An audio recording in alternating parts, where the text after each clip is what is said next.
Les fonds d'investissement socialement responsables, ISR, ne sont pas tous concoctés de la même façon. C'est un peu comme la salade niçoise, tout le monde n'a pas la même recette. On peut choisir de n'y mettre que ce qu'on aime, on peut d'emblée exclure ce qui reste sur l'estomac, ou opter pour la sélection des meilleurs ingrédients disponibles. Les épargnants peuvent préférer l'une ou l'autre des recettes, ou les combiner. Première formule possible, les fonds thématiques. Un fonds ISR peut cibler un thème ou un secteur. Par exemple, un fonds eau, favorisant l'accès et la gestion durable de cette ressource. Un fonds santé, fléché sur la lutte contre les cancers.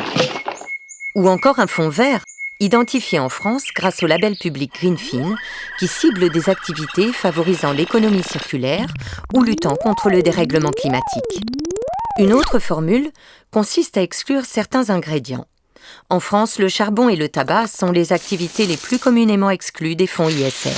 Ces évictions peuvent aussi être liées à des scandales ou controverses. Un fonds d'investissement norvégien a par exemple décidé de sortir Facebook de ses fonds ISR. C'était en 2018. Le scandale Cambridge Analytica venait de révéler l'incapacité du réseau social à protéger les données privées de ses utilisateurs, aspirées pour faire de la publicité politique ciblée. Mais si exclure paraît évident, ce n'est pas une stratégie suffisante pour l'ISR.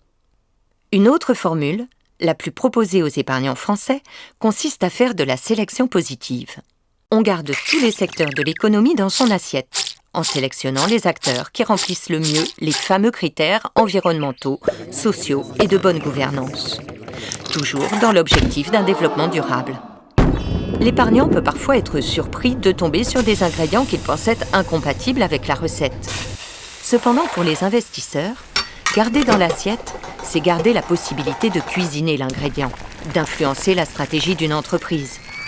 En effet, être actionnaire, c'est se donner la possibilité d'être acteur via l'engagement actionnarial. Pour voir ces acteurs entrer en scène, ne ratez pas l'épisode 4.